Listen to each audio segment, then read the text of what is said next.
Sa bawat saglit, kakayaning lahat dahil kasangga mo ang langit.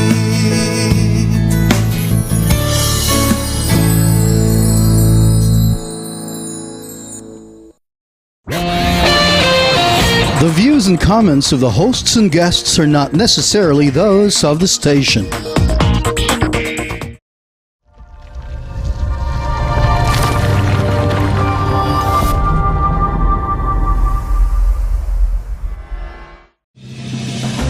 You are watching the multi-awarded Radio Bandido TV on Channel 224 Sky Cable and TV Plus boxes. Simulcast on DZRJ 8:10 a.m. Informing, advising, and entertaining the Filipinos and OFWs around the world. Streaming live on www.facebook.com/DZRJ 8:10 a.m.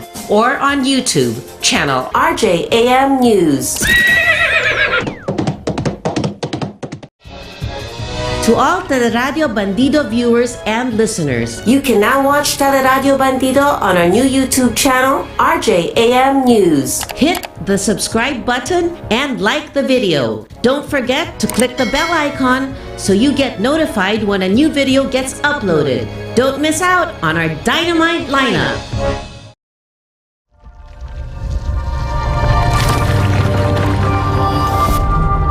Magandang umaga po sa inyo lahat. It's a Thursday, March 3. Ang bilis ng panahon, no? March na, parang kakapasko lang. But Ash Wednesday lang tayo earlier this week. Was it yesterday? It was yesterday, yes, Ash Wednesday. So malapit na rin tayo pumasok sa weekend, which is starting tomorrow. So pleasant morning to all of you. Welcome to our program, Kontra Birada. Dito po sa Radyo Bandido at nagpapanood din po sa RGTV. Ako po si Atty. Mike Toledo at kasama din po natin si Atty. Karen Jimeno, ang aking partner. Atty. Karen, good morning. Baka wala pa, hindi pa nakapasok siguro si Atty. Karen, so abangan natin siya in a while. And tayo rin po nagpapasalamat ulit kay Atty. Karen because she was the one responsible for inviting Father Atty. Aquino, who is also the Dean of the San Beda College Graduate School, no? In law. It so happened that si Atty. Karen po ay isa din po sa mga nagtuturo or professor or lecturer doon po sa San Beda Graduate School of Law. Kaya it was a very good discussion, very timely po. At nakikita niyo naman po kung inyo nasusubaybayan ang mga nangyayari po sa Ukraine as well as sa Russia, no? And that part of Europe, yung mga pinag-usapan natin ni Dean Rani Aquino, ni Father Rani Aquino, very, very relevant. At nakita mo naman kung paano nag-unfold ang mga event ngayon. Pinag-usapan natin, for example, na ang Ukraine ay magfa-file ng kaso against Russia sa International Court of Justice. At ito na nga po, na nag-file na at sinabihan na ng ICJ na sagutin ng Russia. Pero yun nga, ang tanong ay sasagutin ba nila? In other words, will they recognize the jurisdiction of the International Court of Justice over this particular situation or the case? In the same way, in the same manner na question po ng People's Republic of China yung jurisdiction ng arbitral tribunal when we filed a arbitral award or arbitral case against China for their incursions into our territories in the West Philippine Seas. No? We question the validity and legality of China's claims of the alleged 9-line, which according to China, based on historic rights daw, which the court, no, or rather the tribunal said, hindi totoo yan, there's no such thing. Kaya as far as that area is concerned, atin po yun, we have sovereignty there, and we won the arbitral case. And sinabi naman po ni President Duterte, yan po ang ating posisyon, at hindi na yan matatanggal, hindi mawawala. Nasa history na yan, nasa statute books, and nandyan na po yan sa international law, customary international law. usually talagang yan ang style ng mga bansa na napapaila ng kaso ganito. Siyempre, ang una nilang gagawin, they will question immediately the jurisdiction of the body that will hear or try the case. So, subaybayan po natin, abangan natin kung ano mga nangyayari dito, no? For international law students or those who are very much interested in developments in international law and foreign policy, maganda pong subaybayan, bantayan at tignan kung ano ang mga developments dito dahil makikita natin ang mga arguments of both parties, Ukraine and in this case Russia, and how the International Court of Justice or the ICJ will rule on it. Sabi nga ni Dean Aquino, they rule on war crimes, aggression, and several other issues between sovereign states. No, so it will again enrich international law. At nakikita na talaga naman po natin na iba ang reaksyon. Siguro po hindi masyadong magaling man si President Putin mag-analyze, being a former head of the KGB. Alam niyo naman po, ang KGB yan yung intelligence arm ng Russia. If the United States has the CIA or Israel has Mossad, and M15 or M16, I think, no, where James Bond comes from in the UK, Russia has KGB and Putin used to head that. So makikita mo na talaga namang he's well-versed in economic and world affairs and of course foreign affairs. Pero dito hindi niya masyadong na-anticipate na ang buong mundo talaga ay, except for China perhaps, no, ay talagang nagkakaisa para labanan ang ginagawa niya sa Ukraine. Nabalitaan natin for example na Germany, a country which for the longest time po ay hindi naman na sila nakikialam sa ibang bayan because of what happened in World War I and World War II. But this time, they are sending war material or equipment to help the Ukrainians. Normally, Switzerland, which as you all know, marami sa mga kayamanan ng iba't ibang bansa, ng iba't ibang mga mayayaman, mga oligarchs, mga tycoons, ay linalagay sa Switzerland because yun nga daw, safe ang kanilang investments, ang kanilang pera sa Switzerland from the prying eyes of the law. Kaya nga maraming ang dati, di ba sinasabi nila, yung mga, for example, dictators in Africa, they keep their money there kasi hindi na nahabol. Pero this time, even Switzerland and Swiss banks are joining the financial sanctions being done by the United States, the UK, and France. No? The objective po doon ay ibagsak ang financial system ng Russia. Kasi pag ang financial system ng isang bansa ay bumagsak, medyo mahirap po yun. Kaya nga tinatanggal din sila as far as their access to SWIFT, which is the payment, that's the platform for payments among different banks in the world, no? In different countries, tinatanggal sila doon. So talagang makikita nyo, and nabalita ko, more than $1 trillion dollars are involved in terms of this financial sanctions. It's going to be very difficult for Russia to be dealing when it comes to their need to for example, transact. Mahirapan po sila dahil nga medyo iniipit na sila ng mga bangko throughout the world. Norway and Finland, for example, Scandinavian countries which is bordering Russia in the north, the northwest. Traditionally, these countries are normally neutral. Hindi sila na pumapanig. But this time po, they are willing to send equipment again. I understand planes, tanks, whatever it takes, mobile missiles, and even Poland and the other countries, the other Baltic states, no, that gained their independence from Russia, are also sending Russian fighter jets, no? MiGs, and what's the other one? Starts with the letter S, but Sokhovs or something like that. But bottom line is, nagpapadala po, marami po mga bansa sa Europa, nagpapadala na sila ng kanilang mga aeroplano, helicopter, tanks, whatever it is, missiles, armaments, short of sending troops on the ground, no? Para lang tulungan ang Ukraine. Kaya naman siguro, sa ngayon, maski gustong imadali ng Russia ang takeover ng mga major cities, medyo they realize that they are facing a lot of resistance from the Ukrainian forces and its citizens. Kasi unang-una talagang palaban sila, lumalaban sila, hindi po sila umatras, hindi sila natatakot. At malaking bagay dyan kasi ang presidente nila, na dating komedyante, si Zelensky, ay kagaya ng sinabi ko nung isang araw, sinabi ni Zelensky, pag nag-attack ang Russia, ang makikita nila ang aming mga mukha, hindi ang aming mga likod. Ibang klase, no? Napakatapang na salita. Hindi daw sila atras. At alam nyo, inimbita siya ng United States.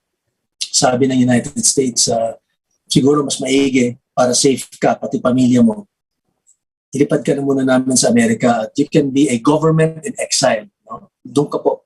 Tuloy-tuloy ang gobyerno mo, legitimate as far as the world is concerned, but kumbaga, doon ka muna sa Amerika para safe. Pero ano sagot ni President Zelensky? Thank you, but no thanks. Dito po ako. Lalaban ako kasama ng aking mga kababayan, kasama ng aking mga armed forces. Kaya nagsuot pa siya ng fatigue at ang pagkaalam ko ay sumama siya sa kanyang mga sundalo. So, nung nakita ng mga Ukrainian people that they have a leader who will be with them all the way at hindi sila iwanan, lalo lumakas ang kanilang kalooban at tuloy-tuloy ang paglalaban. Kaya gusto man madali ng Russia, medyo nagkakaroon sila ngayon ng delay. Ika nga, no? And then not to mention the fact na nagkakaroon ng mga financial sanctions. Yung financial sanctions lang, it will take a little time. Hindi basta-bastang nararamdaman yon. It will take time for that, for them to feel the pinch or the pain, pero darating at darating po yan, sigurado. Yung pagbibigay ng armas, tuloy-tuloy. At yun, mararamdaman nila kaagad yun na hindi lang nakikita nila na lumalaban at lumalaban talaga ang mga Ukrainians.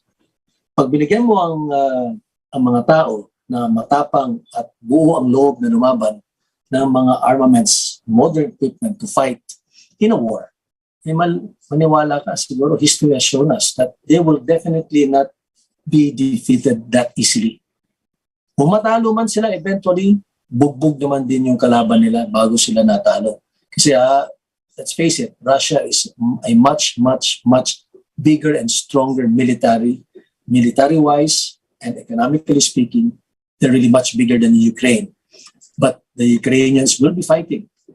Isa pa siguro sa mga magiging problema ng Russia, hindi lang sa gobyerno ng Russia, pati na rin po sa kanilang mga kababayan, ay ang balita ko yung Maersk. I don't know if I pronounced that correctly. No? Yung one of the biggest, if not the biggest shipping company in the world. Yung mga nagpapadala ng mga malalaking container ships na I'm sure nakita ninyo rin sa mga sinihan yan or sa mga dyaryo, sa mga pictures. No? Ang laki talaga. I don't even know how many feet that is, but you can see parang mga building of containers being piled up. Eh, ang balita natin, ayaw na nila mag-ship sa Russia. Malaki pong problema yun dahil ang siniship nila ay siyempre, unang-una, mga equipment. Cellphones, for example, appliances, at higit sa lahat, importante din, commodities, pagkain, at ano pang mga supplies na kakailanganin ng kanilang mga tao, at pati nila, kaya it will be needed also, kailangan din ng kanilang mga pabrika. Eh kung wala na, hindi na dumating to, kumbaga naputol yung supply chain nila, malaki pong problema yun. Isang masakit na ulo na ang harapin ng gobyerno ng Russia pag tumagal ito. Kasi sinabi na nila, ayaw na nila. Ang Shell, ang isang malaking oil company, as you know, Exxon, British Petroleum, if I'm not mistaken, or BP, Sinabi na nila, maski na po matalo kami sa aming negosyo, kasi nag-invest po kami dyan sa Russia. Hindi na. Tigil na lahat ng aming investments dyan. Putol na aming mga investments dyan. Ayaw na namin makipagnegosyo sa mga Ruso. And despite the fact na matatalo sila, so pinapakita nila, we don't care if we're gonna lose money. We don't care if we will lose opportunity. Malaki man ang tama sa aming balance sheet, sa aming income projection, sa aming revenue, we don't care. Kasi maling-mali ang ginawa ng Russia ng pag-attack sa Ukraine. Nakakagulat. Talagang lahat-lahat po ay nagkakaisa. So nakikita niyo na, hindi lang ang mga bansa, iba't ibang bansa, sa buong mundo, hanggang South America, no? Hanggang dito sa Pilipinas, syempre. Nagsalita ng ang ating Pangulo, nagsalita ng ating gobyerno, natutol sila sa ginagawa ng Russia sa Ukraine. So, hindi lang mga gobyerno, hindi lang mga heads of states, hindi lang mga international organizations, pati na din po ang mga malalaking kumpanya sa buong mundo. Pati na rin yung mga gumagawa ng cellphones, gumagawa ng kotse, GM, sinabi nila, Volkswagen, tigil daw. Tigil na kung ano man yung mga pabrika na nandun, tatanggalin na, ititigil nila. At ilalabas nila ang kanilang investment. Kung sila dati ay nagbibenta ng mga kotse doon, kasi maalam naman po natin na maraming mga what you call this, mga car companies, nagtayo din. Kaya na pagtatayo din nila sa China, no?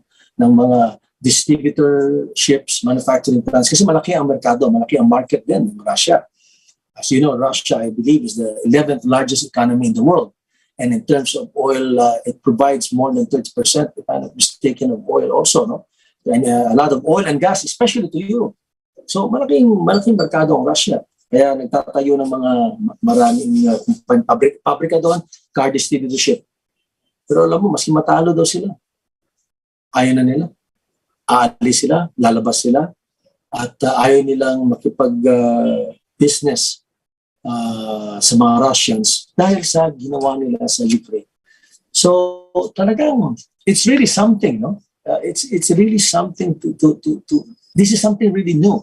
Never, in my opinion, no, never has the world, maybe except for World War II, naglaban ng Allied forces versus Nazi Germany and at that time Imperial Japan, di ba?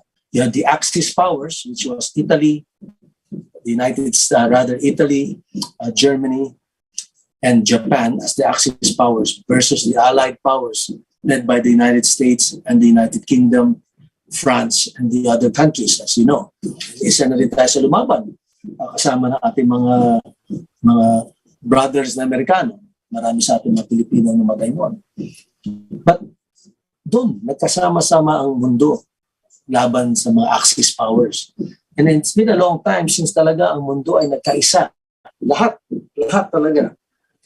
To fight or to question and to condemn a war of aggression of Russia over the Ukraine. This is the first time. Kaya maraming mga first time po dito. Kaya subaybayan po natin at tignan natin kung how this pans out. And importante rin nga, kagaya na sinabi ng diskusyon natin ni Father Rani, tignan talaga natin kung ano ang mangyayari dito. Kasi kahit papano, apektado tayo. Hindi lang dahil sa maapektuhan, tumataas na nga ang presyo ng langis, no? Tataas ang presyo ng pagkain. Ukraine is one of the top wheat producers, no? Kaya maapektuhan din yung pandesal natin, no? Maapektuhan ng presyo ng kuryente, no? Presyo ng transportation, presyo ng pagkain, kaya sinabi ko earlier. Pero hindi lang yun. Isa pang bantayan po natin is, I'm sure, tinitignan din ni Xi Jinping, ni presidency ng China, kung ano ang magiging reaction ng mundo dito sa nagaganap na pangyayari sa Ukraine. Kasi po alam naman po natin na matagal na niyang tinitignan ang Taiwan. As far as Xi Jinping is concerned, Taiwan is a renegade province. It belongs to the People's Republic of China. Despite the fact that they have been enjoying a lot of economic relationships which made them both prosper. Yumaman ang dalawang bansa dahil sa investment ng Taiwanese sa China and investment ng Chinese sa Taiwan. pero gusto pa rin kunin ni C. Pag napansin ni C na talagang pwede palang mangyari, delikado po ang Taiwan. At pag delikado po ang Taiwan, hindi na din po tayo malayo. Kaya kailangan talaga ngayon pa man, ang buong mundo talaga will have to make sure that a strong message is sent to all those who have plans of invading other sovereign states in violation of the UN Charter. Never again. Hindi pwede mangyari. Anyway, we'll take a short break po. Huwag mo po kayong malis. Pagpatuloy natin ito pag-usapan natin dito sa Ukraine at maybe it's also touch about the COVID situation in the Philippines. And hopefully, my partner will join us in a bit. If not, tuloy natin ang pag-uusap. So, huwag muna kayong umalis. Don't go away. Stay with us. Double R is now at Radio Bandido, an informative program that tackles all issues concerning all walks of life, delivering hottest issues and events, with health consultations on air and a lot more, with your host veteran newsman Ricky Sunga and master entrepreneur Ruel So. Double R sa Radio Bandido every Saturday from 10 to 11 a.m. You can catch Double R on DZRJ 8:10 a.m., Radio Bandido TV channel 224, TV Plus boxes, and streaming live on Facebook/DZRJ 8:10 a.m. and YouTube channel RJAM News. Revolutions Per Minute with host Marilyn Craig and guest co-host future Dr. Zoe will revolutionize your life. Spend lunch with them every Saturday from 12 noon to 1 p.m. This is your Love Life Teleradio with interviews with people from all walks of lives, as well as personalities, with stories that enlighten and inspire. So catch RPM on Teleradio Bandido, Channel 224 Sky Cable, TV Plus boxes, free-to-air Channel 29, DZRJ 8:10 a.m., Facebook.com/DZRJ 8:10 a.m., and YouTube channel RJAM News.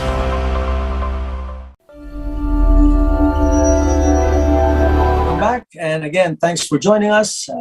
Nandito po tayo sa ating programa Kontra Birada on Radio Bandido at napapanood din sa RJTV. Ako po si Atty. Mike Toledo at maraming salamat for again joining us sa ating programa which is only from 11:30 to 12 on Thursdays or Martes. No?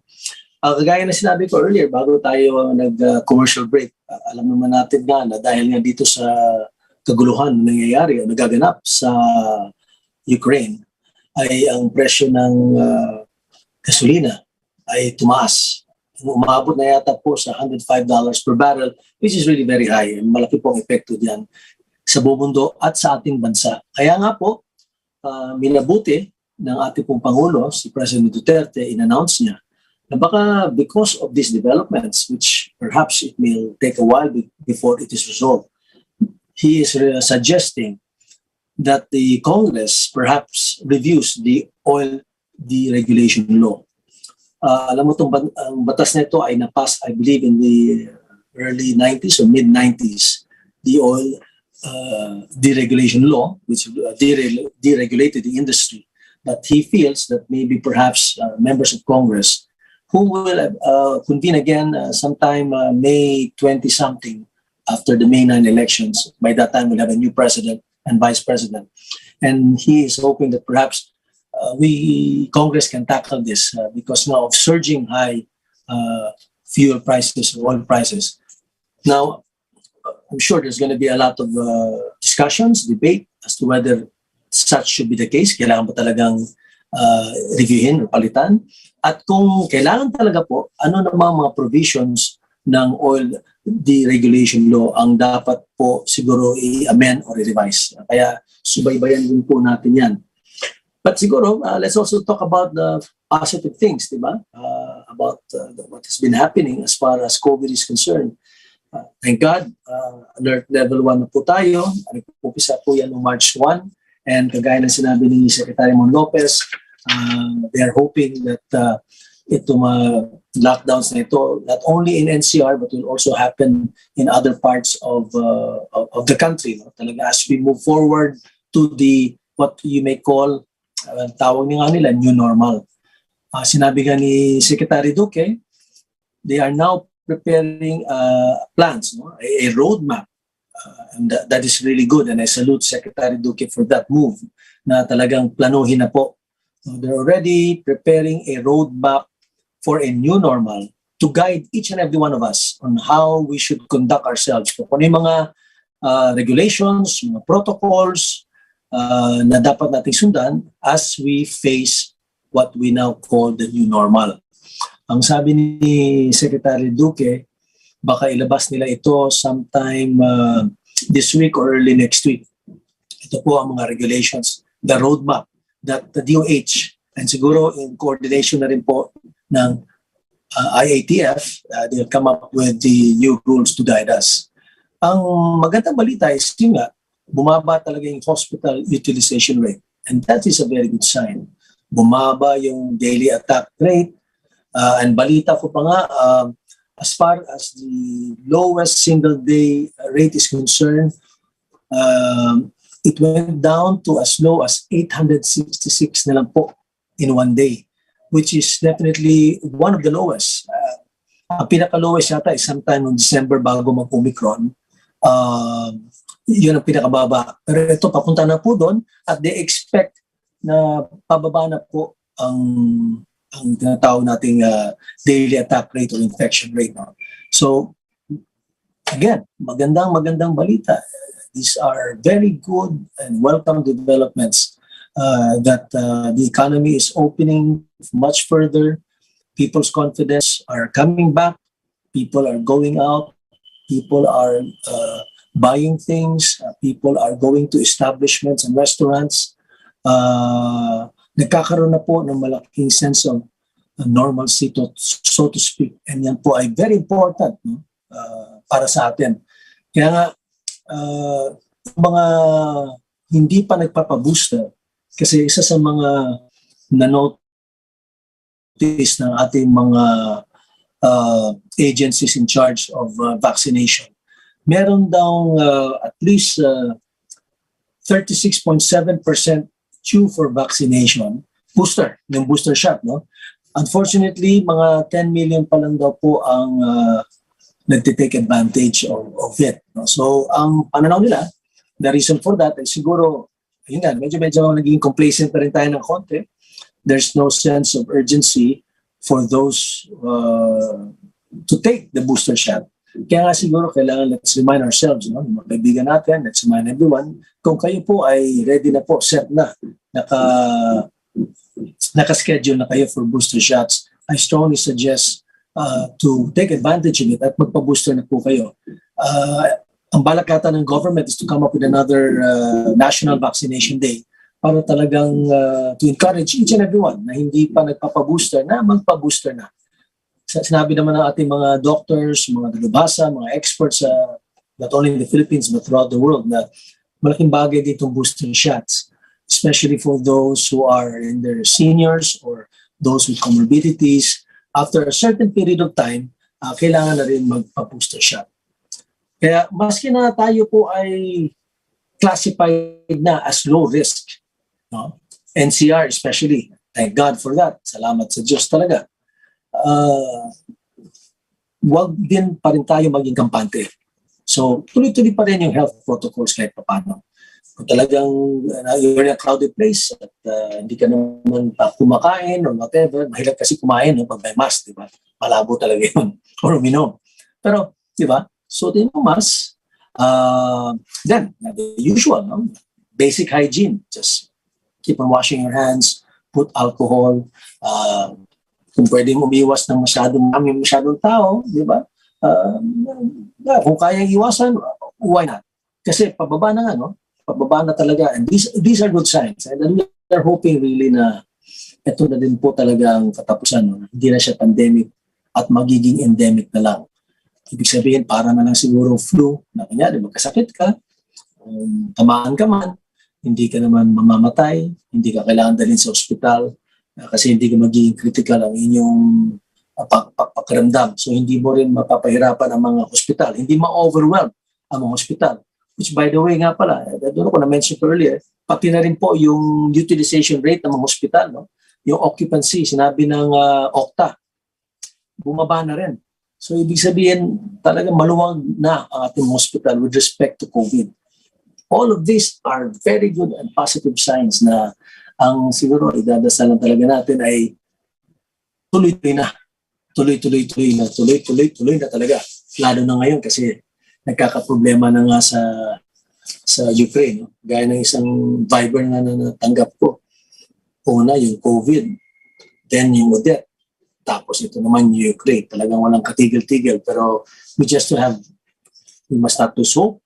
And then we just have to really continue with what we're doing. At of course, yung pagdadasal natin, huwag natin pagkalimutan. Importante din po talaga yan. So anyway, ano na tayo, no? We're about to hit 12 o'clock. Siguro naipit lang talaga si Atty. Karen. So maybe for tomorrow, she will be joining us. At pag-iisipan din namin kung sino siguro imbitahin naman natin next Tuesday when our program is from 5 to 6:30. Baka we can have somebody again to discuss the burning issues, the hot button issues of the day para naman we're able to enlighten our citizenry, enlighten our listeners of the things that are going on, not only in our country but around the world. So again, thank you so much. Maraming salamat po for joining us this morning. You enjoy the rest of the day. Have a good lunch. If you haven't exercised, mag-exercise po kayo. Importante po yan. And relax and enjoy as well. So, see you again tomorrow. Have a good afternoon.